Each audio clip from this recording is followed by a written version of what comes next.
fuck this up. Hey. Cheers, my brother. Appreciate you. And I appreciate that little tidbit of letting me know that people have been getting robbed at the BP gas station in Syosset. You never see it on the news. Why? Why? Because they don't want the home values in that area to depreciate. That's good. Well, that's just the thing. Like, if something happens in, like, luxury town where the name is very high, you never hear it on the news. Well, I'll tell you what. My boy is a cop down in Orlando. Brandon? Yeah, Stoll. Good dude. Love Stoll. Stoll's been on the podcast. I actually just used him as a clip. Talking. I saw that. Yeah, I saw that. Bro, that guy's still dodging me. So I hope he saw the fucking clip that I'm shouting him out now. Piece of shit. But yeah, Stoll's a cop down in Orlando, and he tells me some fucked up shit that goes on down there. Bad. Like, and Disney World. Is it Disney World or Disneyland down there? Disney World. Yeah. Lands in California, I think. Yeah. Brainwash World is what I like to call it. They keep all of that shit intentionally out of the news because they want Disney World to be Orlando and the magic and this. It's fucked up, man. I just don't understand why transparency is so rare nowadays. Just be real. I don't know. Like, don't get me, bad shit happens everywhere. Like, there's always going to be robberies. There's always going to be bad people, bad dudes, bad shit that happens. If you're going to be a news outlet, and this has nothing to do with any particular news outlets, this goes for everybody. You can't be one-sided. You got to talk about everything. You have to, because you're not going to get that, though. Of course you won't. No, of course you won't, because it depends on who owns the news corporations, and it depends on who's cutting them checks. So it depends on all of that. But realistically speaking, just a little transparency, just a little bit. It'd be beautiful, and it would help a lot of people out because, listen, if that's a regular occurrence, which you're saying it is at the gas station, bro, people need to know that shit. I go to that gas station. Sometimes I never leave my car on, but sometimes I leave Kenji in the car when I go and run into the That's actual another place. thing. They about 10 days ago, they did the same thing, and a little kid was in the car.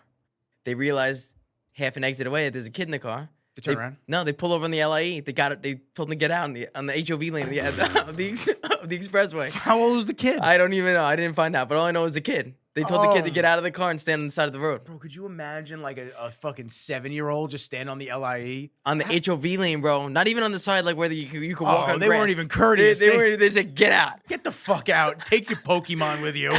Like, is that your action figure? Fuck you. Get out. That's okay, that's a special kind of asshole, too. That's a special kind of asshole. I'm hoping Kenji would maul them. I don't know.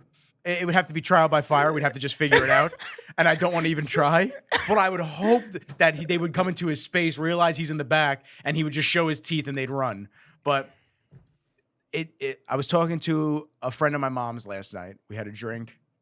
And, I told him, I was like, listen, man, I carry a knife on me everywhere I go. It's like, I carry. And he's a little bit more liberal in his viewpoints. And he was just like, you really feel like you need that? I go, yes, I do. Do I think I'm walking around in the ghetto? No. Do I think I'm walking around in like bad areas all the time? No. But violence and bad shit happens everywhere. It doesn't matter. It could be the fucking Hamptons. There are people that intentionally want to harm others, steal from others. And I'm sorry, but if you're going to try to harm me and my friends, me and my family, me and the dog, or just me, and it's me or you picked the wrong one, bro. I may go down. You may fuck me up. I'm not saying I'm the champion fighter. I'm not saying I'm gonna fuck everybody up. But I'll tell you what, man. I'm not going down without a fight, man. You're not getting me and trying to punk me over. Bro, I don't get the thought process. But nowadays, that's another thing. They're stealing catalytic converters. They're stealing everything. Those TikTok videos are wild of them. And the fact that first off, the fact that the police don't do anything, at least from what I'm seeing in the videos, I can only go at face value for what I see. So, whether there's an investigation afterwards and they catch the whatever it is, The fact that if I came back to my car and I saw somebody chopping a catalytic converter out of my car, you can almost guarantee I'm swinging. Dude, Well, I have no option. I don't fucking care about the repercussions because you don't care about me and my property. So Right. at that point, we now have a problem. right. So what? Like I'm just supposed to the people that just stand there and record. Like, okay, I get it. These people could have weapons on them. They could be serious, whatever it might be. Because, like you're saying, you don't understand the thought process. The reason you don't understand the thought process is because you're a normal fucking guy. Okay, you're a normal human being that works hard and grew up with values. And I'm not saying that people, whenever I say I'm not saying, I almost feel like I have to double back to avert the haters that'll be like, well. I'm not saying that people can't be rehabilitated, that people can't make mistakes, okay? But if you're running around robbing people at gunpoint for their cars, or you're stealing catalytic converters off cars with the intention of selling them aftermarket to make a couple $100, and well, fuck him, fuck that other guy that I just took that off of. That's a serious mental. I'm not even gonna say illness. That's just a mental state that's just fucked, and that's a special kind of fucked. It really is. No, it is. But that's the type of people that I'm talking about when we talk about having to potentially defend ourselves or be vigilant and understand the threats and risks in everyday life. There are so many people that walk around with their heads in the clouds because they choose not to see the bad. They want to just watch the happy-go-lucky news stories and not understand that you don't have to be in a bad area for bad shit to happen. Right. You could be anywhere. So the important thing is that you either take self-defense, you train, you make yourself less vulnerable and less of a risk of a target. That's all you can do. Something I learned, like growing up on the North Shore of Long Island, a lot of parents didn't see other views of other people. So they grew up one way. And listen, some kids grow up one way, and that's all right. But you have to be open to seeing that there's other lifestyles out there, and you have to be aware of that. And a lot of people just don't want to be. Yeah, it's culture shock for a lot of people. A lot of people that grow up in a cultural bubble of, let's say, Plainview or Huntington or like these Dix Hills. These people that grow up in these culture shock bubbles, and then the kids go to private school, and they don't, and it doesn't even matter about race. It doesn't matter about anything. Correct. There's bad people across all spectrums. It doesn't even matter. There's fucked up people all over the world, all over every community. It doesn't matter. So it's like you have to understand that, and you can't just pinpoint a viewpoint on what. Oh, it's a bad area. Bad shit only happens there. Nah, bro. Shit happens everywhere. Stay vigilant, man. Bro, I told you, I carry the appendix, man. I got the appendix knife on me everywhere I go. I don't want to ever use it. I never want to use it. Right. That I have it with the intention of never using it. It was $160. It was $160 that I hope I never have to actually utilize. I hope it's just a cool thing that just sits there all the time. Great. But God forbid I ever have to, I'm going to defend myself. Like I'm not going to sit there. That is a dope piece. Oh, it's dope, bro. I fucking love this thing, man. That Spartan is Blades, bro. Spartan Blades is gangster, man. This fucking thing is the shit. I mean, it's awesome. And the fact that it has a ring hole for you to actually be able to hold on to it. God forbid you actually have to use it in a way where you have to worry about the knife slipping. And then you can use it for non-lethal shit. You can use it as a brass knuckle for the ring. You can use it as just a You just a window punch. A window punch, a blunt object to hit a wrist away, keep people, get a little bit of distance from yourself, from other people. I'm a huge advocate of training and understanding, especially in self-defense. I want to start taking Brazilian Jiu-Jitsu again. Like I took it very, very minimally when I was younger. Where do you go? I went to Sarah's for like maybe a month or so, and then I broke my hand. I punched the wall. It was fucking dumbass. I was angry. I lost my wallet. I punched the wall, and I didn't realize that the wall was Cement. Solid, dude. That bitch was solid, dude. I snapped my shit so bad, and I was casted. They casted me like this. Okay, do you understand how uncomfortable that is to have a cast like this for a month and a half? bro, when they took the cast off, I was like, oh, dude, it's ridiculous. So I took Sarah's. I took Kenpo for a little while when I was younger. I took Kung Fu when I was younger. I was a purple belt. I could have kept going and got my brown and black belts, but I wasn't really into it back then. But I think over the last couple of months, especially, switching training, becoming more. I keep using the word, it's like a corny, vigilant, becoming more aware, like really aware. I've always been aware. Like when I went away to college, man, I was in New Haven, dude. New Haven's not great, okay? New Haven is rough, especially by the park in the center of New Haven, right near Yale campus. Okay. Bro, it's bad. Like, no joke bad. But guess what, man? Kept my wits about me. Everybody that walked by me, dudes looking for problems, saying shit, this and that. What's going on, man? That's it. Nod my head. What's going on? I see you. You see me. We're not threats to each other. Could they have acted on it? Of course. But generally, when you notice the person, they don't want to do anything now. They generally speaking, when you notice the person and they see that they're being watched, they're less likely to make a move like that. Right. Because it's all about surprise. They want it quick because they what did Jamal say on one of the episodes? He's like, if bullies really wanted to fight, they'd be fighting dudes that were tougher than them. Correct. They'd be going after dudes that are big and strong to try to make their point. So if you're walking up the street and somebody's saying something to you and you try to like shy away, you're showing weakness because you don't want to have interaction with them. Yeah. So therefore they're going to come at you even more. Yeah. But if you acknowledge them, they're going to be like, all right. Bro, mad people. They're going to think twice. Dude, mad people when I was working in the city too, and I was doing the audio video stuff. They'd talk shit. Got crazy people when you're walking by. Just look at them. What's up, man? You know, or you don't even say anything. Just look at them and keep walking. That's it. Make the eye contact, walk away. I see you. I hear you now. I'm keeping a tonal reference point on where you are and what you're doing, but we've made the eye contact and that's it. Like right. And it, dude, there's tons of shit that happens even more so. Girl I know, she just started working in the city. Dude jerked off on her on the subway. Jerked off on her. Homeless dude, maybe homeless dude, crazy dude, whatever.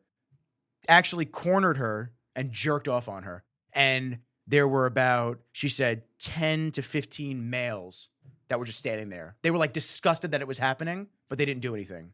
Like, this generation and society has just let it just slip. I'm not saying everyone's got to have a man role and you got to be a man and defend everybody. It's not the case. But if there's a woman that's defenseless and dude's not even pressing her physically, he's just being vulgar and sexual with her, bro, get the fuck out of here, dude. Yo, back of the train. Go somewhere else, dude. What are you doing? Like, you think like all it takes is one dude to say something, then the sheep man, oh yeah, you stop it, man. Like then they'll start yelling at it. But really, no one. We're losing as a society, man. We're fucking losing. Way behind, bro. Oh, I love how this is how we start the episode. By the way, I love how this is kind of how we corner into like the Alex LoRusso episode. 13 minutes on vigilance and staying self-aware. Oh, see, you got me started, man. That was it. Bro. We cracked. Wait till the rain kicks in, bro. Bro, we cracked a rain. You got me started. That's it, bro. It's over. So anyway, this is delicious. Thank you. Yes, I will let the boys at Rain know, dude. This is a hit. What made me upset, sort of, they released it at the Arnold, and I hadn't had it. I was not drinking caffeine then, so they were handing out fucking cases of the stuff, and I'm just sitting here. I'm just sitting there recording everybody. I'm like, yeah, it smells good. I'm like, yeah, it smells good. And then when they sent me the fridge and they sent me the stuff, the product, I was editing. And I'd look at the fridge. I was like, they're chilled to perfection, aren't they? Back to editing. Look at the fridge again. It was almost like the mask, the helmet was come on, drink me, baby.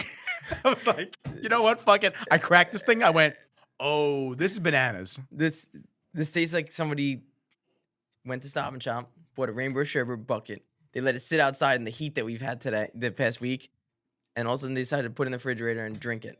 Just drink it. It's just... dude, It tastes exactly like rainbow sherbet, bro. it's so good. I mean, I love it. And you know, my biggest listen, everybody knows I talk about it often. I talk about Rain. Obviously, I shoot for them. I love Rain. The guys are there. The guys there are great. The company is phenomenal. But I wouldn't talk to the extent I do if I really didn't like the product. I'd shoot my videos, I'd collect a check, and I'd call it a day. But no, I want to see them flourish. I do love them as a company. The team is amazing. I hit up the GM. I said, yo, my friend Marina is having a breast cancer event. Any chance you guys want to be a part of it? Done. Send me her information. I'll send some cases. Like, Wow. they're just good dudes, man. Yeah, Like, they yeah. don't, there's no rhyme or reason. And I told him, I said, listen, I'll get content for us there and this and that. He goes, don't even worry about the content. We just want to be involved. Just good dudes, man. Yeah, that's good. And on top of it, when I had an athlete, I'm not going to say who, when I had an athlete come on the show, and he's not sponsored by them, so I'll just, because I know Aaron Banks is sponsored by them, I don't want people thinking it was him. He brought a Celsius, the athlete that came on the show, and I dumped it out. I said, you're only allowed to have Rain. I dumped out the Celsius in the bathroom. Bro, that shit was like neon green. I'm like, dude, what flavor is this? Energy drinks are energy drinks. Right. Whether they're good for you or not, whatever. I like them. If I have an energy drink, that's all I have for the day. But if I dump this out, it's clear because they don't use coloring. Bro, that shit was like glow in the dark. I was like, dude, what flavor is this? I was like, that can't be good for you, man. The neon green color. I'm trying to think. I only drank 2 of those before. Yellow number 90. Sorry, Cel. I'm not trying to dig at you guys. That's what I've seen. I don't know. I actually never tried Celsius, and I don't intend to. This is my shit. These are my boys. But listen, to my man Alex LoRusso. I had the pleasure of meeting you. How many years ago? I think it was like pandemic, like 2020, right? When I came into the store. 2019, 2020. Yeah, 2019. Was that when I was working part-time? Mm, I was working elevators during the day. And Yes. I would come in part-time once or twice a week. in 2019? Yeah. Yeah, because I was doing elevators in 2018 after my accident. Yeah. That's right. And then Mike had me working part-time. Well, I wanted to work part. I love the store, bro. I just love the store. So Yeah, man. It was man, the network just grows with really good people as I've expanded not only business-wise but my relationships, you know. I really wouldn't have set foot in Empire if it wasn't for Jamal. And it's not to say that I wouldn't support you guys. I just didn't know. You know, once he started talking about Empire, I was like, "Oh shit, I got to go hit the homies up." Like, you know, this is part of the network. Right. And then I was able to meet Mike and you and just Patrick, dude, everybody. It's been a blessing to meet really down to earth, hardworking, good people because they're, like we were just saying, fucking 18 minutes worth. There's really bad people, a lot of them, and there's really bad people with bad morals. And I try to associate with good people all the time. So you are certainly one of them. Thank you. But what not only was surprising to me, of course, man, Jeff, you know what? Jeff's wife listens to the podcast all the time. Ashley, tell Jeff to text me another time. We're doing a podcast right now. We don't have time for this shit. Where's Kenji? Do me a favor. Go grab my phone real quick. Grab it right there. That bitch won't be buzzing all I forgot to put it on Do Not Disturb. Probably asking me if I want to play Halo. No. Yes, but no. So what was really cool to find out the more we started talking was that you were getting your own store with Empire, and it was nice to see the boys expanding within. You know what I'm saying? Yeah. Like, 100%. I feel like there's a lot of people that try to buy into stuff like that. So like outsiders coming in, getting a franchise type of situation, which is not what Empire does, but technically speaking, but try to buy into the store. Oh yeah, let me open my own store. And then you have an outsider coming in, but you were kind of bred from within. You learned the culture. You were part of the family, and then you were able to get your own store. And it's just nice to see that because I'm a firm believer in growing your own people. You know what I'm saying? 100%. Yeah. So 100%. I love what I do. I love everything about it, but it's a lot of fun. It is 100% a lot of fun. better than fixing elevators? Yeah. Bro. Elevators, you know, they got their ups and downs. Who invited this guy? Who invited him? No, but it's it's definitely a different lifestyle. So it's when I was doing elevators, me myself, I wasn't taking care of myself. I was so busy focusing on getting to the city, getting, you know, on the elevator, fixing it, helping whoever I had to help, doing whatever I had to do. Now it's just like I go to work and it's fun. I love interacting with the customers. I love everything about it. So You work your ass off, man. You work your ass off. Nah, don't be bashful. Don't be coy right now. You see him shy, he's like this. Nah, man. My man, most days, at least since until he started getting more help, open to close, man. No time off. Not a lot of people can do that, man. Not a lot of people will do that. That's a separating factor. So that's awesome, dude. 100%. So we'll get into the store, but I wanted to get into your background and who you are and kind of your journey, because you posted something recently and you were hitting me up and you were saying that you wanted to start getting out there a little bit more. Correct. I mean, what better way than Rizology, baby? Listen, It's a fact. we just chop it up, we do our thing, and we talk realness and we talk real facts. So, when we first started talking, I was made aware that you were in a pretty bad accident, I was. and I just wanna kind of get those details, and then we'll kind of go into what it was like, some of the emotions, recovery, stuff like that. So, please tell us what happened. So, December 29th, 2017, I went out with a few friends. I was the designated driver. You know, being the good guy, I was a designated driver, didn't drink. We were in Farmingdale. I was driving people home late, probably like 1:32. I was going a long way around back to this girl's house, drop her off. I was going northbound, Wanto Avenue, about to make a left-hand turn on Hempstead Turnpike, and a guy had hit me at over 100 miles an hour. I think they clocked him, well, they estimated about 110. So he hit me in my driver's side door. I flipped probably 8 or 9 times, over 2 cars, down the street about 300 feet. Instantly, my car burst into flames. I was in the car. My passenger was in the car. 3 guys, a few others, bystanders were helping, trying to pull us out. And they said it was like a movie.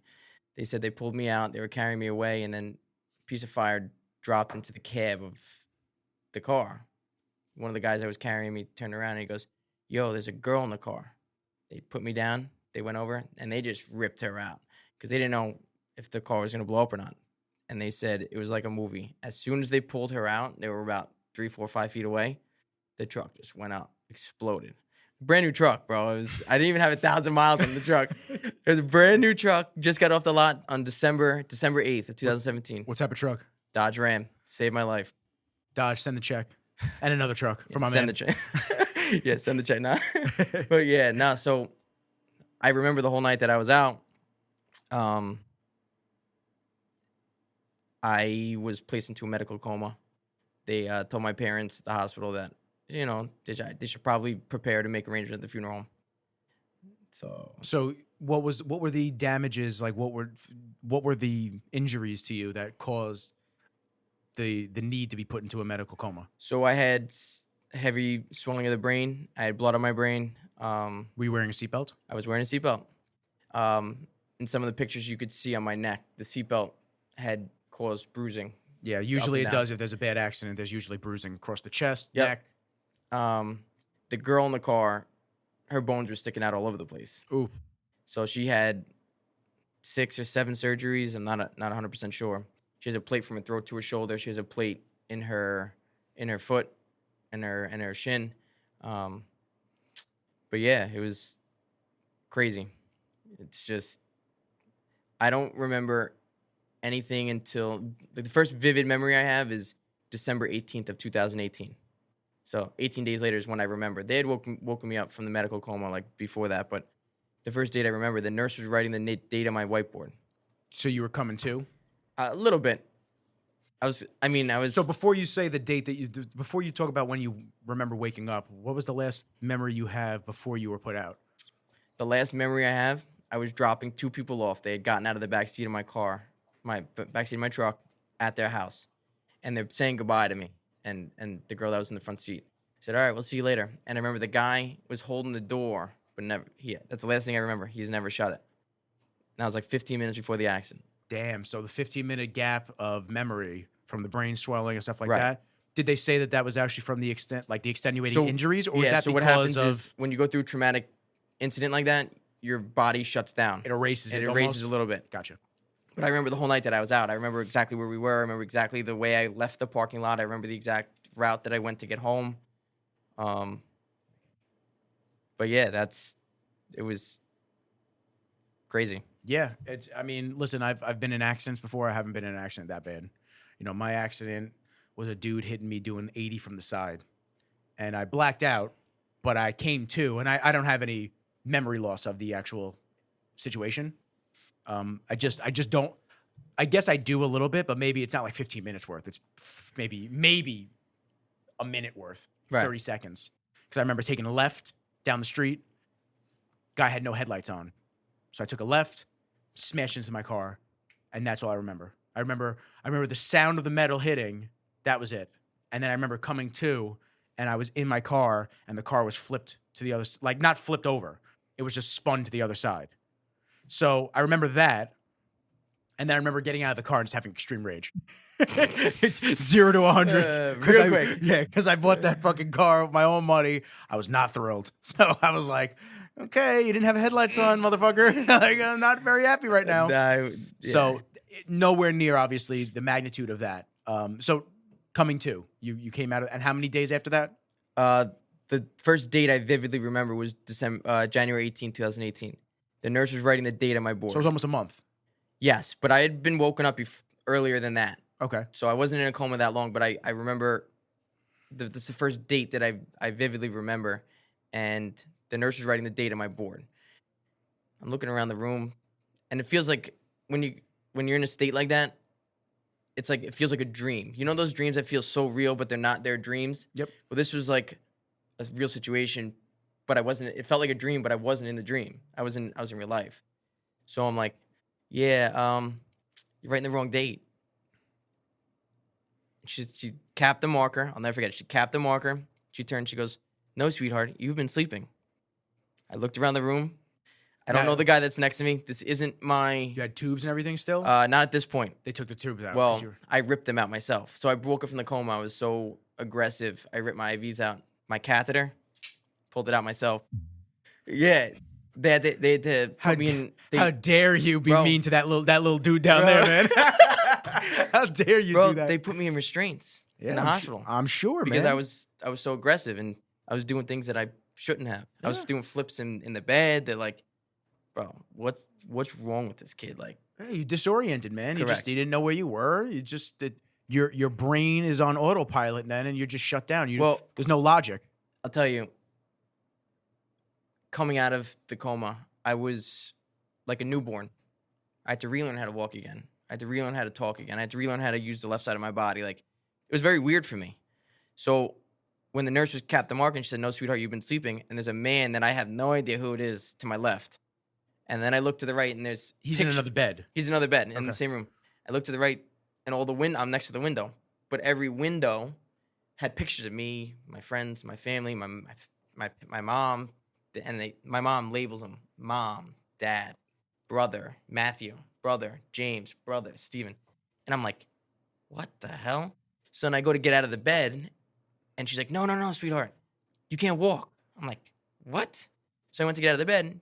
The nurse came in, they put me back in the bed, and I'm like, what are you talking about? She goes, everything's all right. You've just been in a coma. And I'm like, no way, bro. I'm like, what are you talking about? So it was very weird. But before that, when they had woken me up, I was very slow, very slow. Like, you talk to me, I would space out. 5 minutes later, I'd answer your question. So let me ask you this: so when you saw the pictures with labels for all your family members and relatives, did you read that and already know who they were? Yeah. So you were already coherent at this right. point. Okay. So people would come in the room, and my mom or my dad, this is Aunt Tweeter, this is Billy, this is Rob, and I'm like, I know who they are, asshole. Like, this is my friend Rob. I know this is Rob. Like, so it was so weird. They're like, well, he remembers that. What do you think? You don't think I remember? They're like, they didn't know what. Yeah, you don't know based the on a brain extent. injury. Based on a brain injury, there's everyone that has a brain injury. There's no one that's the same. So everyone everyone's brain handles things differently. So the diagnosis was this is one in a million. This is no, you know, there's no same brain injury. So it was like they didn't know where I was going to be. After I lived, they said he's going to need an aid for the rest of his life. He'll never work a day again. Well, then that quickly went out the window. Yeah, I mean, we're in my office. It's just me, you, and Kenji, so no aid. Damn, guess y'all doctors don't know everything. Listen, but here's the thing. I don't know how to say this. So if I was to not have the mental strength that I had, I could have felt bad for myself, and I could still be walking around, and I should have an aid, or I wouldn't be where I am. But I grew up in a place mentally where it's not the size of the dog in the fight, it's the size of the fight in the dog. So I had to rock like that. It's very easy to feel bad for yourself. 100%. When you're down and out. 100%. Very easy, man. We've all been there. Shit goes bad. Shit goes south. Life, health, anything. And it's very easy to sit there and go, why me? Fuck this and that. You know, unfortunately, my father is a prime example of that, of somebody who kind of, I don't want to say threw the towel in, but just didn't try after he got really diagnosed with multiple sclerosis. So I'm not saying that he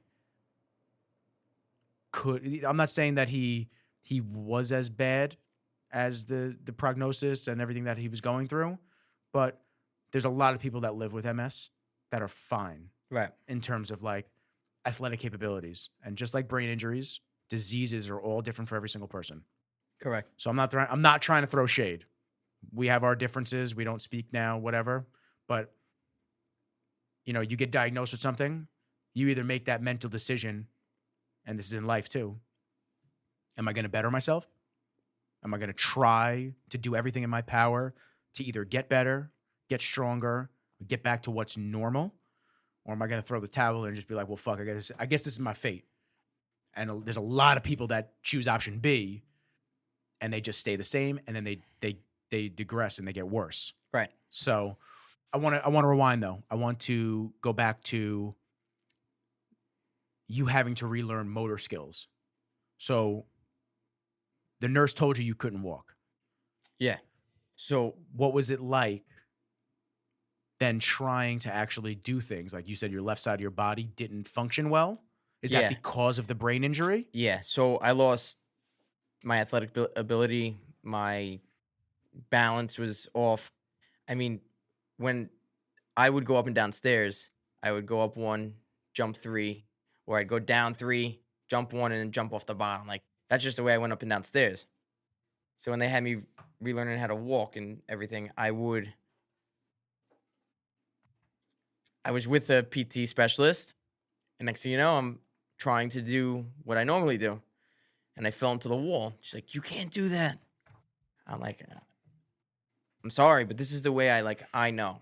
What was the feeling? Like, did it feel like your body just couldn't do it? Was it a mental block? Like, what were you going through when you were trying to do it? What was the actual physical feeling of trying to do that? It felt like something's missing. So, like, when I try to run, like, to this day, I'll try to run. I'm faster than the average, I can tell you that. But it feels like there's a step missing. So I even still? Yeah, to this day. Yeah, 100%. Okay. Tell your phone. Yeah. Tell myself what's up. Okay. So like rehab process, what was it like? I was supposed to be in rehab for a year. They were going to send me upstate. A buddy of mine worked at Glen Cove Hospital, and they were able to get me into traumatic acute brain unit at Glen Cove. I feel like I helped convince the doctors to let me go home, but I just think that they said I was pretty much ready.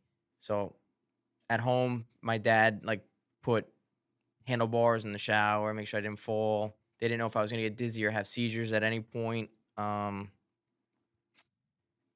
Yeah, all of that was just crazy. And then I had an aide that was with me during the days for like a month and a half. She would take me to PT. My parents would take me to PT, OT, speech. What was that like? Um, Trying to learn to re-talk. Things that we take for granted on a daily basis. well, it's the processing point. So I'll look away for a second and I'm still with it, but I'm just not where I was. So I got to process. It takes me an extra second to process it a little bit more. You know, in the beginning, words that would come out of my mouth might not mean anything to the conversation. The speech thing, what they would do is they started out giving me 3 words. So it would be like dog, cat, banana. And we'd have conversations just like this. 15 minutes later, she'd be like, what are the 3 words I told you? And I have to retain those 3 words. And that's great. Then we would go 5 words. It's tough. And at the time, the girl that was in my car, she's relearning how to walk too because she had surgery or whatever. So we would sit in her house and we would sit in the basement and she would literally do the same exercises with me at her house. So I was just constantly working because mentally I just knew I had to get back. I just had to, I had a whole life in front of me. Like I couldn't sit still, if that makes any sense. Makes a lot of sense. How old are you again? 25 at the time of the accident. Yeah. And that's, it's tough, man. Well, I'll tell you this. At the time, I was the manager of our store in Oceanside, which at the time was called Total Nutrition. I took the products we had, followed diet plans. I did everything to the T. I was phenomenal shape. I was with it. So the doctors were so confused when I got hit and my driver's side door flipped 8 times. I didn't tear a muscle, didn't break a bone. But the girl in my car was mangled. They're like, we don't understand this. How is this possible? My friends are laughing because when they woke me up from the coma, I was so aggressive. I didn't break a bone. I didn't tear a muscle. And I was taking people and doctors and nurses and kind of throwing them. And they had to restrain me, put me in handcuffs, not handcuffs, but restraints in the bed. It was like Thor when he was trying to get his hammer. Yeah.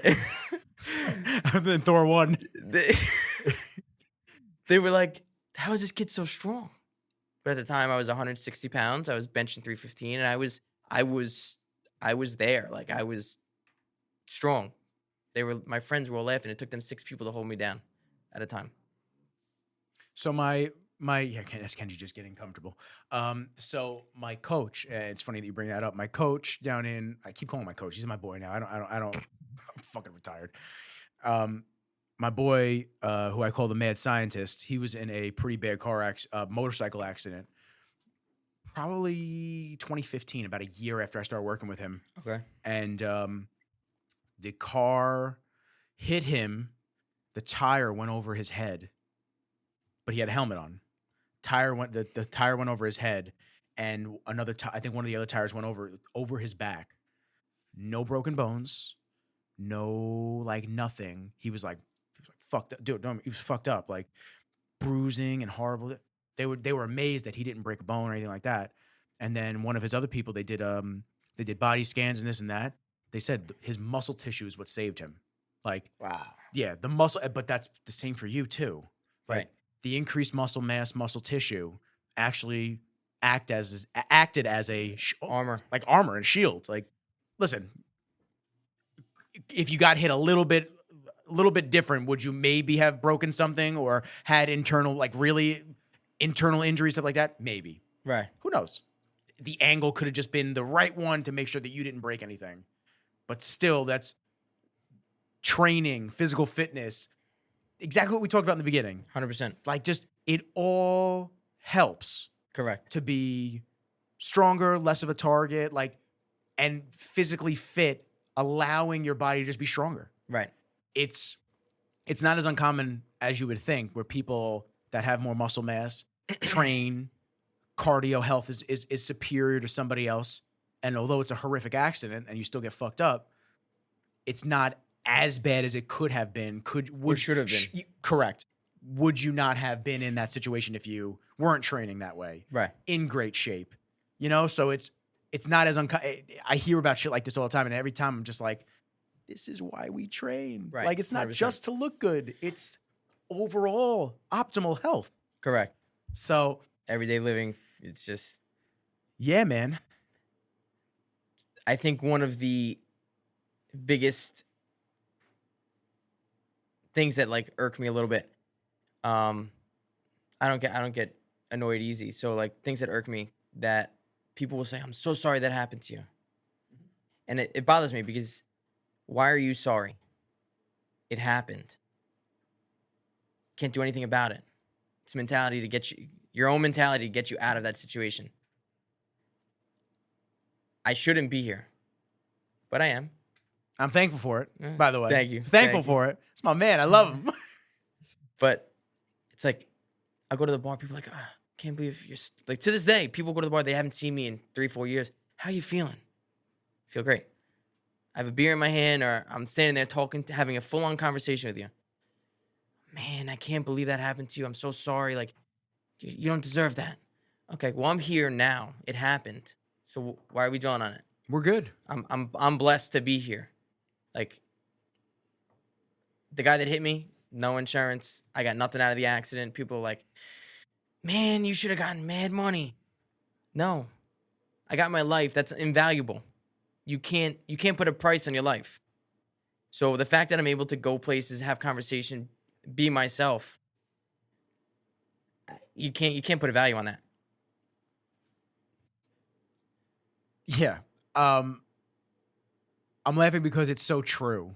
Because people will always, unless they're in a situation like that, they'll always say, oh man, like, oh, it's, the stuff or the money, this and that. And they don't understand exactly what you just said. Like, your life is important. Who's that? Mike.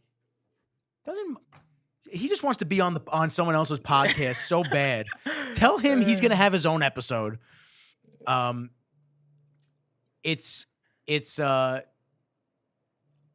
human life can never be replaced. Correct. We don't know what happens after this life. You have no idea if you come back. You have no idea if there's an after. You have no idea.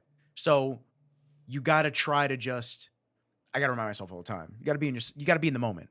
You got to really just like be in the moment, live.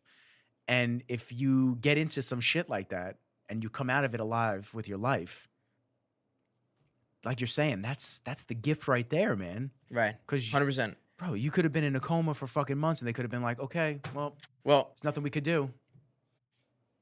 It's crazy because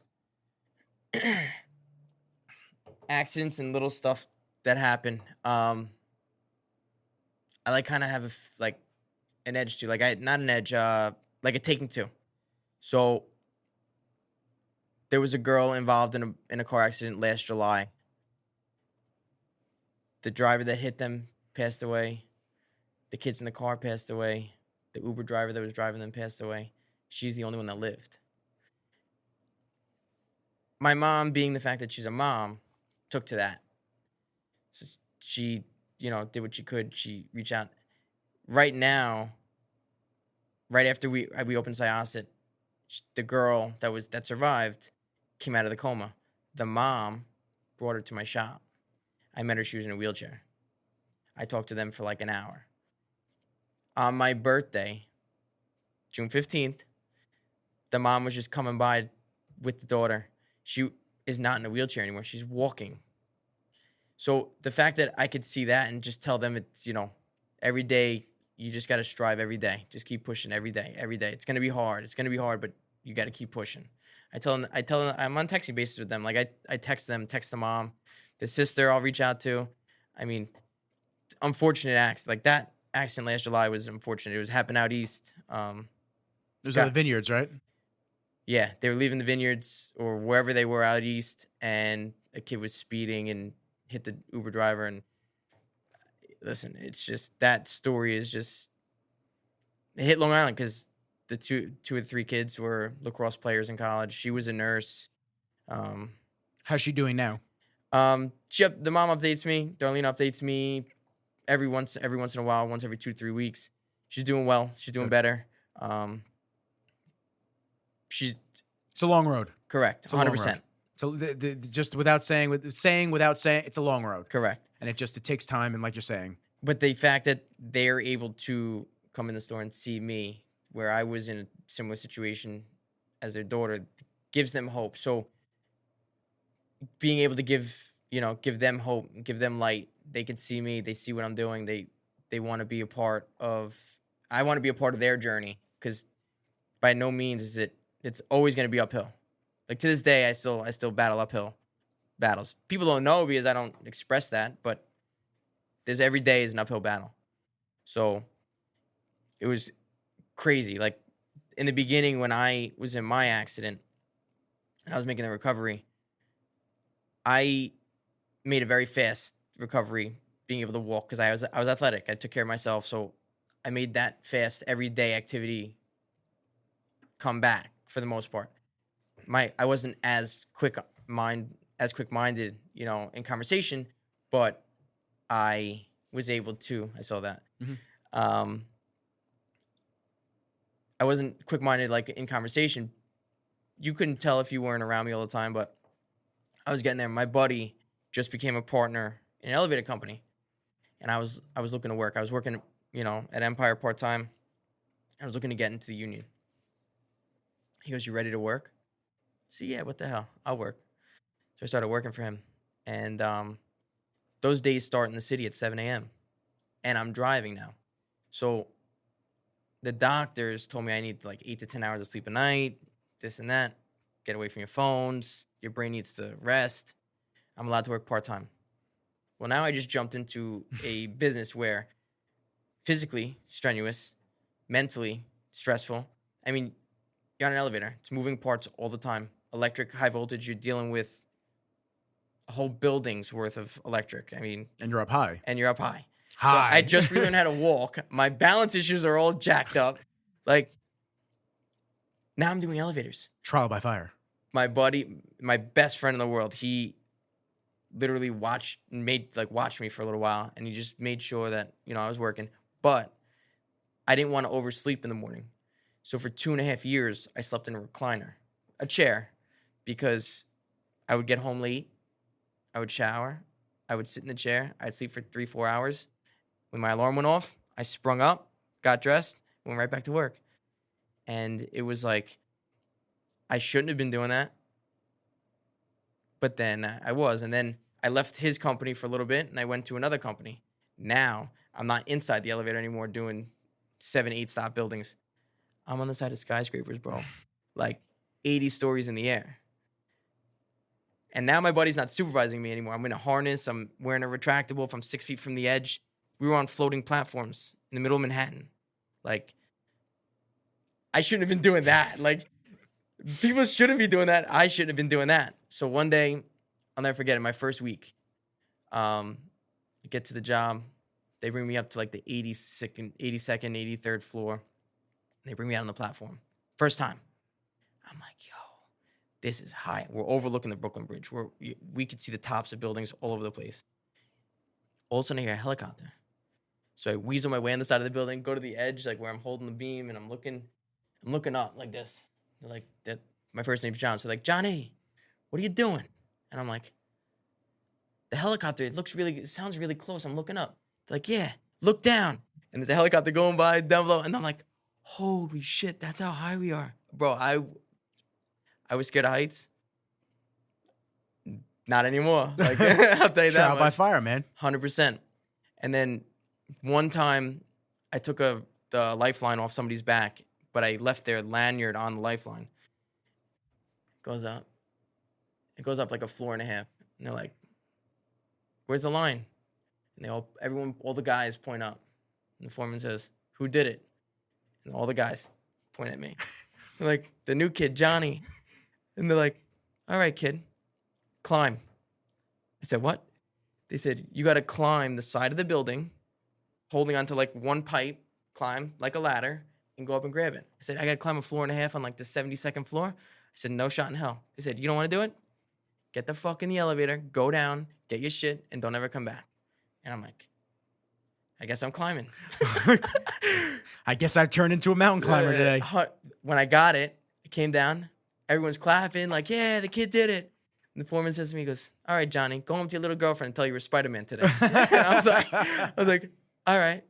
So I ended up, every month I had to go to the doctor. I had to go to the neurosurgeon or the neurologist or whatever. And the doctor says to me, she tests me, like my motor skills, everything. She goes, "All right, so you're back to work part-time?" And I said, At the time I was working 6 10s. 60 hours a week on the job is a lot. She's like, I said, I'm doing a little bit more than that. She goes, "How many hours a week you working?" I said, 60. She goes, "Doing what?" I said, "You want to see?" She goes, I looked at my mom. My mom hadn't seen the picture at the time. And the doctor goes, "I'll see." I pulled out a picture. It kind of similar. It's similar to the lookalike of, like when they're building the Empire State Building, the guys are sitting on the beam eating lunch. Mm-hmm. I'm on the edge of a building and I overlook and there's a building 40 stories high. Looks like small as hell. Looks like an anthill. And they're like, she's like, "Oh my God, are you allowed to be doing that?" I said, "I don't know. You're the doctor. You tell me." She's like, "All right, as long as you don't have headaches, you don't ever have to see me again." And this was like 9-10 months after the accident. So they're like, "Wow, the fact that you made this recovery this fast is ridiculous." So I'll tell you right now, I can't play sports the same way. No. The fire department, I play fire department softball, so they put me in the outfield like I usually play. Somebody hit the ball to me, and I'll think it's in front of me. I'll run all the way up, fly over my head. I see the 3 or 4 balls Still? So if I'm running and I'm trying to track down a ball, now I'm close to it, but I still see 3 or 4 balls. Like I have to put my glove up just to knock it down because it's just not, my athletic perception is not where it used to be. It's tough, man. I keep saying that, but it's tough. Like there's a lot of obstacles 100%. and new things that you have to live with, try to cope with, and then overcome. 100%. My boy Flo. I don't know if you ever seen. You probably have seen his account, but I'll have to introduce you to him. He had a TBI last year, traumatic brain injury. For those who don't know, he got hit on his motorcycle, and he was. This is the second motorcycle story you're telling me. Yeah, man, and I want to get one next year. Like I really want one bad. So last year he got hit by a car, wearing all top of the line gear. He was in a coma for a little while. Like it was scary, man. It's I want him to come on and talk about it. He's waiting because there's insurance stuff that's involved and this and that. But he had to relearn a lot of things. I don't think he was out as long as you were, but he had to relearn a lot of things and deal with a lot of things. I mean, he from the injury, he was starting to grow extra bones in his arm. Like I don't know what the proper terminology is, but the traumatic injury to the bone and to certain areas of his arm caused his body to start sparking extra bone growth, like spurts and stuff like that. Like he was getting, he couldn't move his arms certain ways and this and that. And listen, man, you could tell, like he's an amazing human being. I love Flo so much. Super sweet dude. Again, somebody else who didn't deserve it, but you got to play the cards that you're kind of dealt, unfortunately. But you can tell, like you speak to him sometimes, still a little bit, takes him a little bit sometimes to kind of answer you. I would love to do something with you guys with the TBI Foundation. I think something like, and I don't want, like, this is like me putting you on the spot. I don't mean to do that, but like, I think something where Empire, me, him, like we all come together and we raise some money, man. Like my friend Sam, she posted something about TBIs. She's a speech language pathologist. You need to go to language? Oh my God. It's that shit, man. Who the fuck named that career? So she does that, and she posted something about TBIs recently, and Flo connected with it, and he was talking to her. It's a very common but uncommon thing, obviously, and I think that there needs to be more awareness on it because, like you said, there's no brain injury that's the same for anybody. Correct. It's different for everybody. That's scary because in your situation, you try to look at other cases and go, well, he recovered in X amount of days, or he did this, or he wasn't walking and now he can walk. And then 2 years go by and you're like, why can't I still walk? Like, right. Everyone's at different levels and progress. Correct. And this and Your that. Your brain's affected differently. Everyone's brains are affected differently.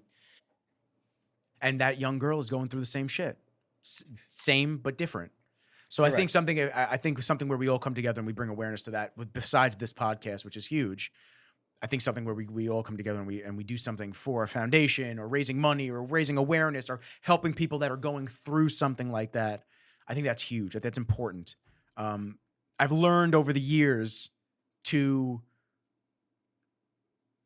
be more mindful of people that go through shit. Everybody goes through shit. Correct. We all go through shit. Somebody's shit may start at a young age. Somebody's shit may start at an older age, but we all go through it. And I think the important thing is having compassion and understanding for people and trying to help where you can. Correct. And I think awareness and conversations like this, I think that's imperative into opening eyes and making people understand that, yeah, it sucks and it's okay. You feel like you're alone, but you're not. This happens to a lot of people. And if you have like a support circle or people around you that have been through the shit and can help you and be like, listen, you're going to get through it. It's going to be okay. Right. It may not be a day. It may not be a week. It may be years. But eventually, the clouds will part a little bit and things will be better. Correct. But you just got to keep, like you said, if you didn't have that fighter mentality to keep pushing and going, your recovery may not have happened so quickly. You may have been 2 years, 3 years. Correct. Who knows? So it's tough, man. The moral of the story is it's so hard, and you just got to help. You just have to have a circle that's willing to help, and you 100%. definitely did. Oh, the huge circle that helped. I mean, from my close friends that I can count on one hand to my community, the town of Oyster Bay alone was just blew me away, but it blew my mom away. At the time, I mean, I was just a kid. Like, I didn't have like a job with benefits. I didn't go to school, so my mom didn't know where I was going in life. Neither did I. But my mom didn't know where I was going in life. So when the accident happened, and she was notified 7 hours after the accident by a friend of mine, because they didn't know in the hospital, they didn't know who I was. A friend of mine came to the house to tell her that I was in a coma. My mom showed up at the hospital. There was already 8, 9 people around my bed. She's like, how is it that they're here first and I'm the mother? And I didn't know that. And then over time, the amount of people that were coming to the hospital, they literally shut down the ICU waiting room. And they had to tell people to stop coming. And my mom was so in shock, like, wow. From teammates to colleagues to Mike came. Mike knew me as an employee. We weren't as close as we are now. Mike didn't have to come. And then you had the whole town of Oyster Bay, fire departments. I mean, just everybody. And then they started to GoFundMe for me. And the diagnosis was they didn't know where I was going to be work-wise, what I was going to be able to do. And the amount of people that came forward for me, local businesses, the raising money, like, it was just Beautiful thing. I'm going to say something a little sick, but it's not really sick. When you're a kid, right, and you witness a funeral for a classmate at a young age, and you see the line of people down the street, once in a blue moon, it'll cross your mind, would this happen to me? Mm-hmm. Would I get the same thing? I'll tell you, this is the closest thing to a funeral or wake, where you wake up and you're like, holy shit. The amount of people that literally cared while you, like, helped you financially, physically, mentally, while you were down. Dude, it's so crazy. My mom was like, my son, she obviously, I lived in the house, but she didn't know me as this person that everyone came to your support. She just thought that I was just another kid on,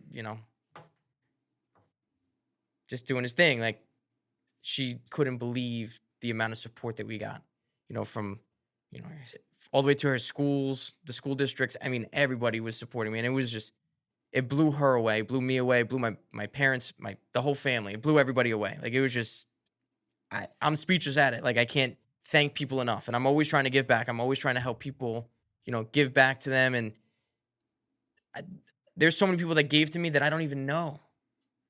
Like my mom will say, oh, this is so-and-so, she donated to your GoFundMe, or this is so-and-so, she gave you this, or he gave you this. And I'm like, thank you so much. Like in my head, how can I repay you? Like, I just want to give back. And I just want to get to that point where I can just go around and just help people. Real ones, man. Real ones. They don't even have to be your friends. Correct. That's just real people. Real. Good moral values. Just want to help somebody when they're going through the shit, man. Yeah, it is crazy. Side note. Good. For anybody that doesn't know, because you were saying that they couldn't determine who you were at first.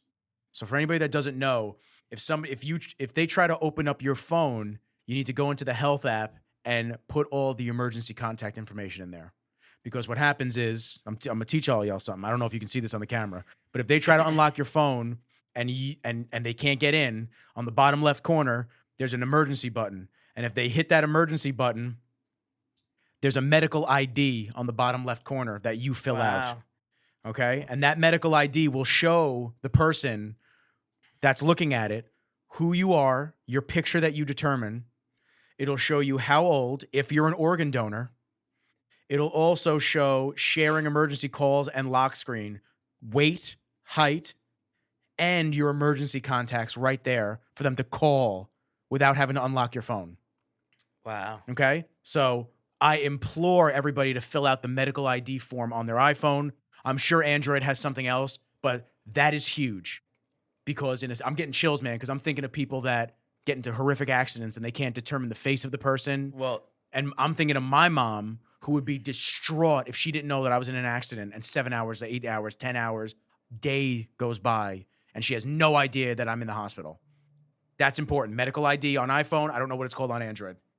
So they didn't know who I was. So they took my license out of my wallet and they taped it on the. I was John Doe in the hospital. They tape it on there. They taped until they took my license out and put it on the hospital bed. I was, sedated for 10 days, 11 days, whatever the time was. When I woke up, one of the first things I asked her, I said, can I have my phone? Now, they were sitting there, my family, my friends, they were sitting there trying to push codes for the past week and a half. Oh, they fucked you. They fucked you, man. Hold on. They said, they finally just let it sit, right, for a few days. I said, when they woke me up, I said, can I have my phone? So they didn't think anything of it. They didn't think I was going to remember. They give me my phone, right? Beep, beep, beep, beep. Unlocked. Hundreds of messages. Oh, I thought they failed so many times that it was like 30-day waiting period to unlock your phone. They didn't lock it. So they give me the phone. Beep, beep, beep. Holy shit. There's like 500 messages here. I clicked a group thread. And now I'm scrolling through, just reading. I'm like, holy shit, is this my brand new truck?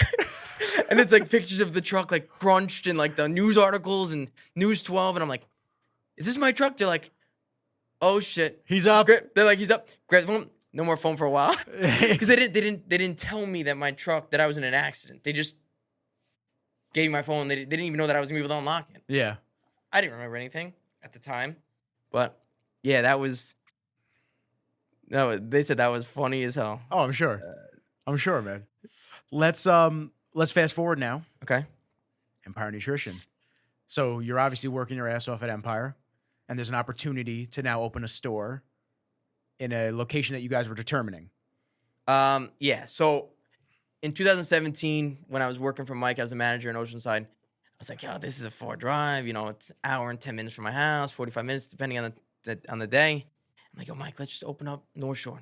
He's like, yeah. But at the end of the day, I was just an employee, helping him out, That was just like joke talk. Then I got into the union and I was like, I did it for like a year and a half. And I was like, I think I gotta do something that I love. It was cool. My best friend owned the company and I would do anything for him. So if they needed me to go out at 4:00 in the afternoon, drive to Hicksville, pick something up, and then drive back to Brooklyn, I would do it. Love the kid. But at the end of the day, like, my strengths are in having conversation and about things that I enjoy. So I would go to the point where at 3:30 I would leave work in the city and I would go back to either Belmore or Garden City and I'd sit there and I would just talk. I'm like, "Hey, let me just open a shop." And I would just little by little annoy them during the day. And then finally I was like, all right, let's open a shop. Like, seriously. Let's actually do this. Let's actually meet and we'll talk about it. So we did, we met, and then he's like, all right, well, I'll give you the information. You start filling out the paperwork and we'll get going. So I was talking to the accountant. They set up, everything that I needed, and we started. It was filed July of 2020, July 31st of 2020. Brain injury, memory, Anyway, so July 31st of 2020, I filed the paperwork. It took us July, August, September, October, November, December, January, February. Yeah, 7 months to find our location. So we were looking in one area for a long time. Didn't work out. We switched the area, and then we found the spot, and we were like, all right, give it a go.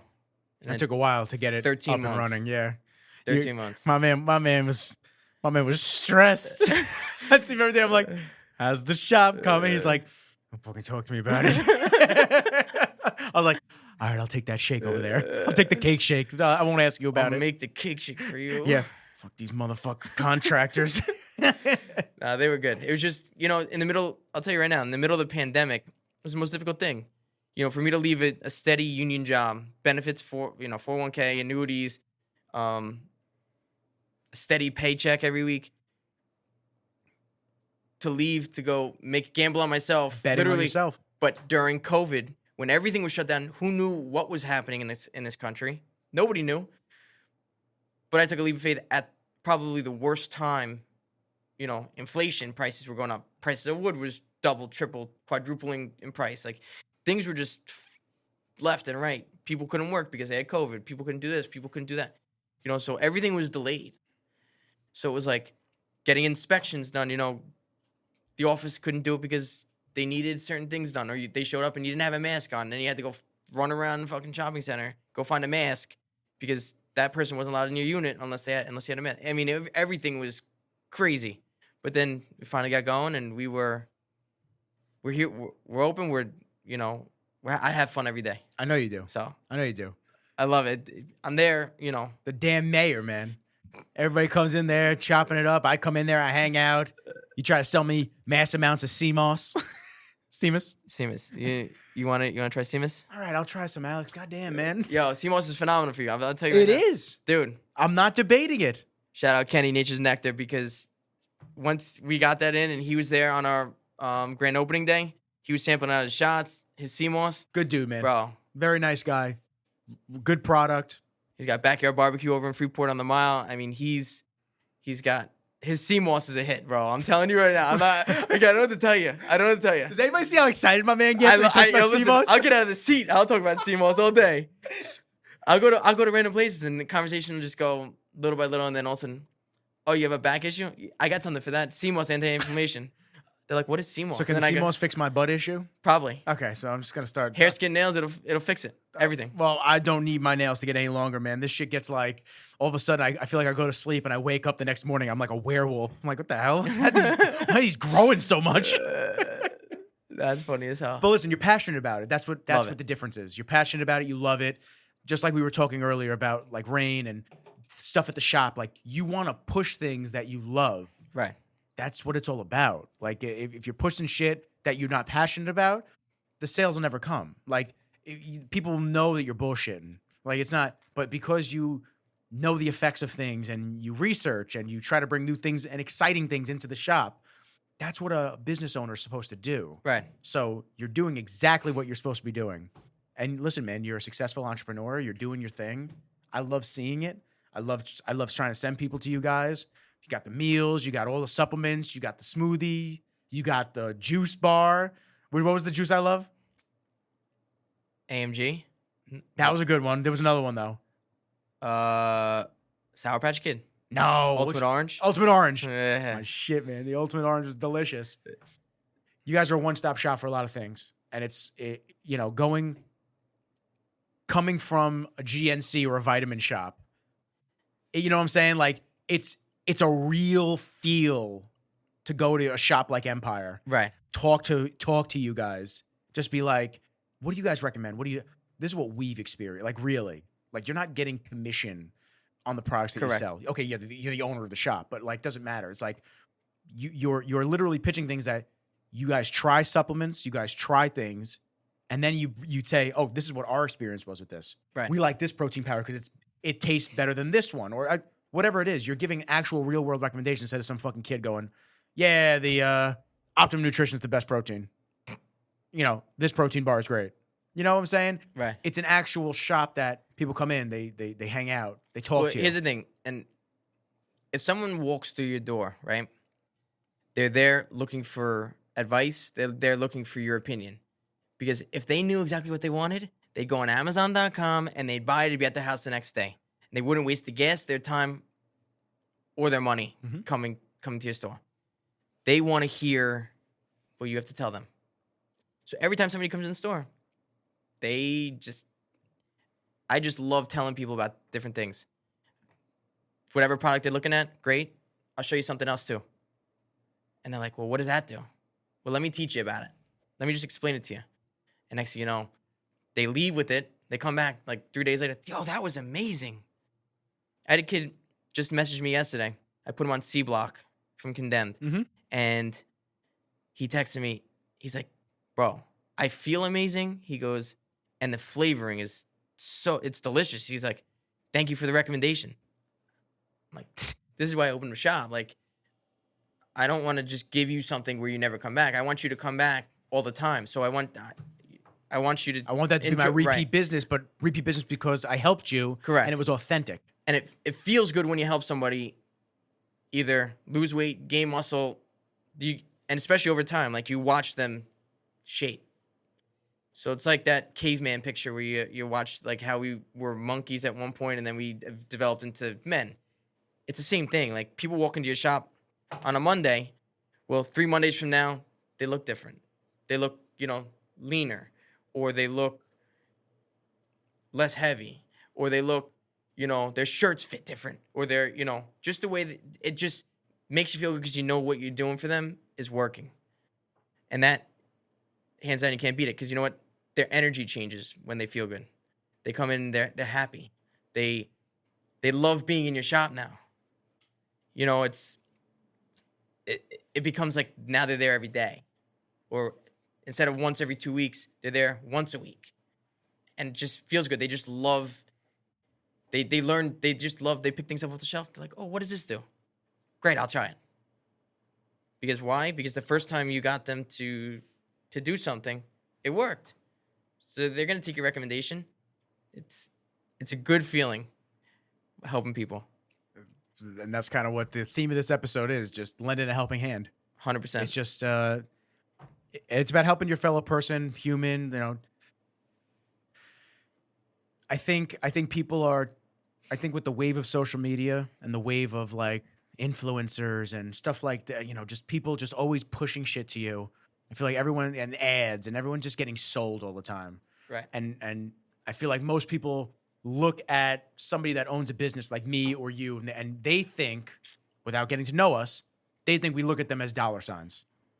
How can I sell this person? How can I do that? But we're authentic. Right. It's not. My personal goal when I do videos, when I do podcasts, because obviously the podcasts are on me. Like this isn't, people don't pay for this. Right. So it's like, when I do this, it's like, how can I help your business? How can I help you? How can I help you get your story out? And that's the same way my podcast as it is with my video stuff. When people come to me for a video, I go to them, I go, what's the point of the video?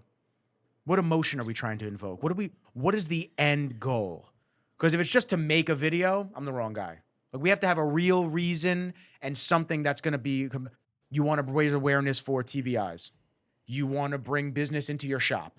You want to talk about a dog product that you made, whatever it might be. How can I help your business? How will my services help you? Same thing with you. How can my services help you lose weight, gain muscle, feel better, be healthy? Right. Because you care. I care. If I didn't care, I wouldn't do this. Right. I'd go work for a production house. I'd go do my, you know what I'm saying? Like I'd go put my hours in, I'd leave, and I wouldn't have any fucking 24/7 stress. That's a fact. That's part of the game that we play. Like, there's always something to do. There's always somebody to talk to. There's always somebody to help. So, if anybody gets anything out of this episode, I think it's to never give up, keep fucking going, help your fellow man and woman out, because everyone's struggling in their own ways and everyone's got their own journey and battle that we all have to overcome. And just be a good person, man. Like, it's really like the main keys, man. That's a fact. But touching on like overcoming adversity, right? So since a young age, for some reason, I always took to people that overcame adversity. So when I was in 3rd, 4th grade, the first CD I bought, I paid $2.50 to a kid named Devin. I'll never forget it. He gave me a burnt CD of Get Rich or Die Trying, 50 Cent. Love that. But here's the thing.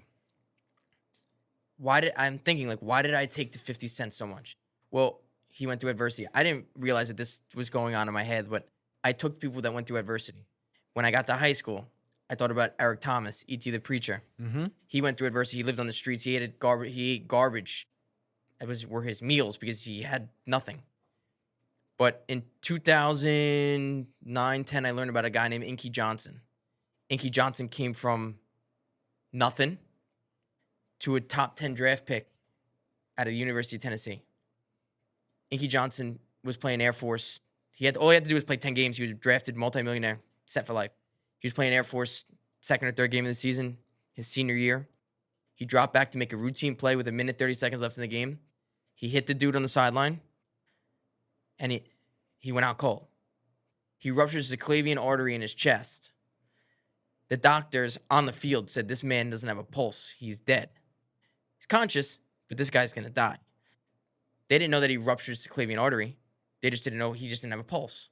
They brought him to the hospital. They put him in emergency surgery when they figured it out. Saved his life. For every day, for the rest of his life, he has a paralyzed right arm and hand. He will, his part of his testimony is that he tells people, I will use this. The doctor told him that you'll never be able to play football again, never be able to do anything. Your arm, you'll never be able to use.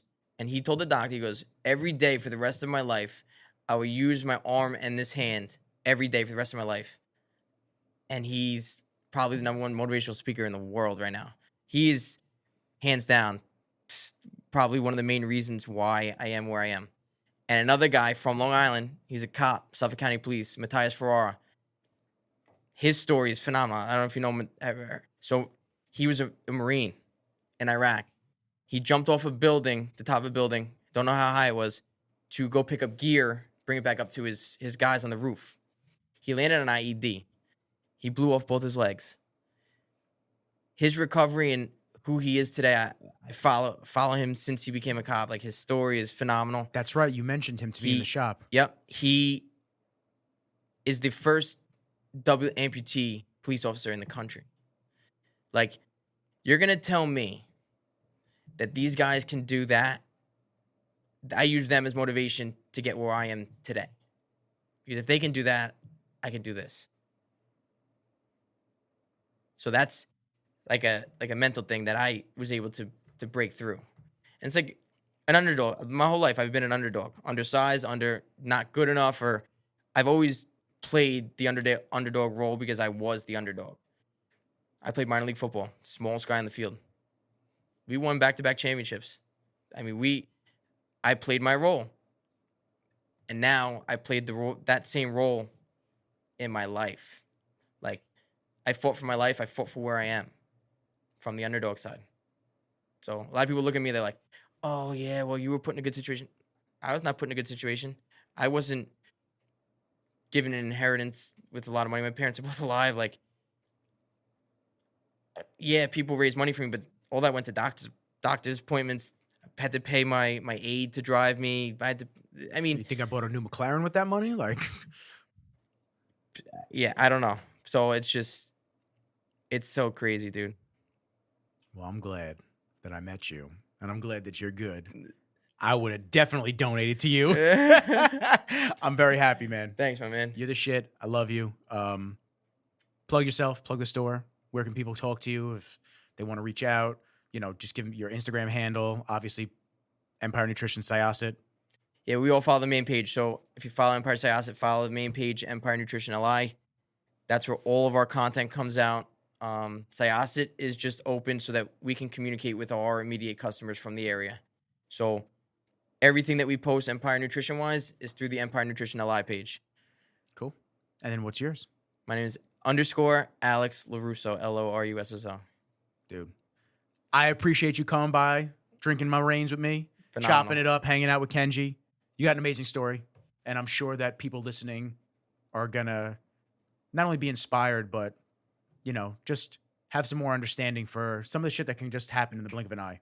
100%. And it's a scary thing, but spearheading it and taking it, literally grabbing the bull by the horns, literally, and just shaping the life to where you have to be and getting out of a shitty situation Right. is huge. And I think, I know that your story is motivational in all in its own. And I'm going to look up Inky Johnson. I want to check that out. Inky Johnson, Matthias Ferrara. Dude. Matthias, you said you know him? We talk on social media every once in a while. So Ask him if he wants to come on, man. I would ask him. I would love to have him on. I love having unique stories like that. I want to raise awareness, have amazing people on. I have people constantly tell me, they're like, "Yo, I really want to come on the podcast." People message me. I'm like, "Okay, come on." Oh, well, I'm not famous. I don't give a fuck. I don't care. I don't need famous people. Right. I'm not out here clout chasing. I'm not here trying to get a huge. That's why, dude, I haven't asked Bronson. I haven't asked Kai Grant. I don't ask these people. If they mention it to me, oh, the podcast, this and that. I'm like, yeah, if you ever want to come on, you're more than welcome. Right. I am not in this to try to just chase people that are famous and ride the coattails and have them post me and nah, man. I'm here to bring awareness to regular people because regular people have some of the craziest stories. They really do, man. That's why they call me Johnny Stories, because I got a story. I got a story, bro. You name it, I'll sit, bro. I can sit here all day and talk to you about stories. I told Tyler that you said that to me, and he goes, "Yo, that was great, man." I was like, "Yo, how long until the episode do you think he's gonna drop the Johnny Stories?" But yeah, man, I just want to have really good people on. Point. This guy. I want to have really good people on. Just talk, man. That's what this is about. Just raising awareness, talking, opening some eyes, and just chopping it up, dude. So you definitely did that with me today. This is episode 33. Alex LoRusso. I don't know what I'm going to call the episode, though. We were trying to figure that out earlier. Might just call it Johnny Stories. But yo, seriously, I know how busy you are. I appreciate you taking the time to come out on the podcast. Anybody, you guys have the plug. You know where you can find him. Hit the dude up. Got questions, go into Empire, support the local business. Let's get it going, man. Fuck GNC, fuck Vitamin Shop. We ain't out here doing that. We supporting business. We supporting small business. That's what we do on this podcast. So, once again, bro. 100%, bro. Love you, bro. Appreciate you. Appreciate you. Everybody listening, peace.